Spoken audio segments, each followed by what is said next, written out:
What's good, ladies and gents? Welcome to the MKO Pugilism Boxing channel, where we talk all things boxing. Do remember to like and subscribe and hit the bell notification so you get notified as soon as we drop new content on the channel. So let's get into this one. So this is the morning after, or the afternoon after the night before.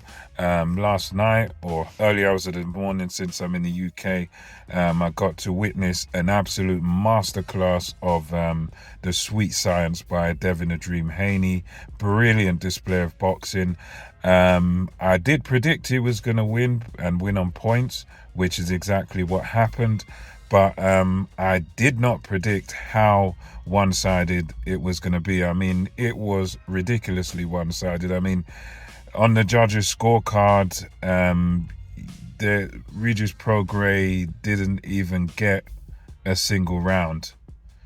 I mean, the final scorecards were 120 to 107, and that was across the board. All three judges' scorecards.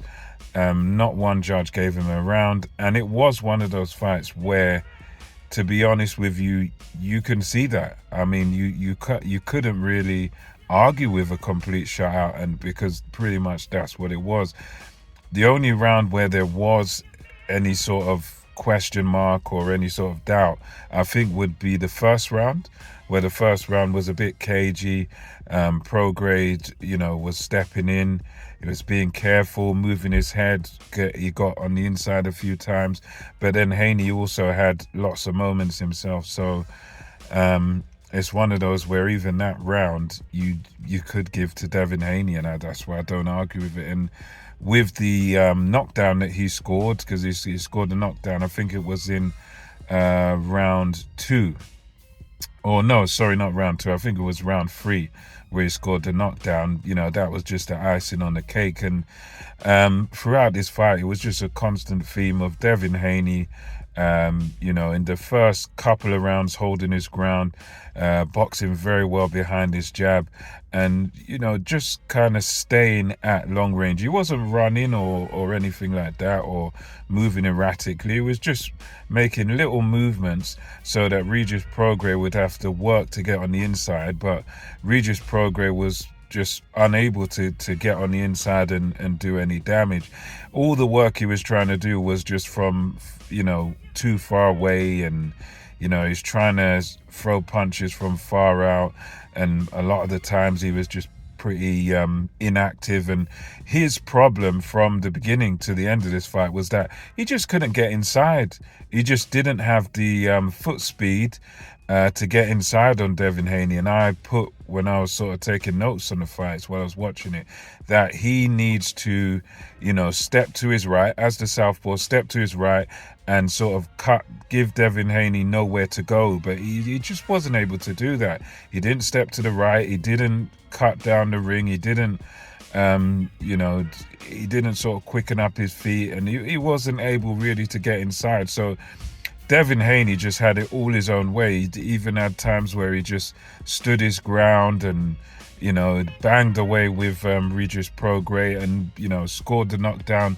There are many times where he hurt Regis Prograis, which is something that I didn't see coming. I thought if anyone was going to get hurt, it was going to be Devin Haney, because Prograis is the proven puncher at 140. So Devin Haney showed, pretty much a wide range of showed all of his attributes. And, he done everything but stop Regis Prograis. It was an absolute boxing masterclass. Regis Prograis was always sort of there, but, I mean, he was never really in the fight in terms of winning rounds. He was never really close to winning any round. So very, very impressive. I mean, it was just an absolute masterclass. And for me, Devin Haney's got a very high ceiling. I mean, another factor was, of the two guys, if you look at them, Devin Haney actually looked like the bigger guy. If you look at the two of them and you ask the question, well, who's the guy coming up in weight and who's the guy that's been at this weight?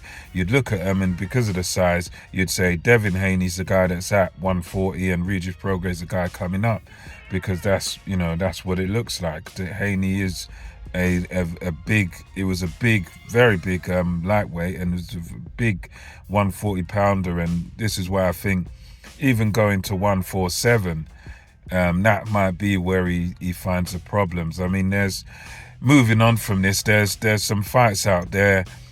The fight I want to really see for him is, I would say, Teofimo Lopez at 140. I think that would be really intriguing, and that's the type of opponent I want to see him in there with next. I mean, I could say Gervonta Tank Davis, but the way Tank Davis's career is going, it doesn't look like he's really sort of interested or actively seeking the likes of Haney at least not anytime soon. It's always sort of talking about other opponents. But if that was a possibility, I'd love to see Haney versus Tank, but I just don't see it happening. I think the more likely scenarios, you can get Lopez, you know, and guys like that. But yeah, anyway, that's my kind of thoughts on it. It's nothing much you could really say. It was just a masterclass from beginning to end. Devin Haney was dominant, and he showed the sweet science. You know, brilliant boxing by him. Didn't allow Regis Prograis to get into the fight at all, and he just outclassed him. He beat Regis Prograis in every single area in boxing. So that's my thoughts on it. Devin the Dream Haney, fantastic display of the sweet science. Let me know your thoughts in the comment section below. Until next time, MKO Pugilism, over and out.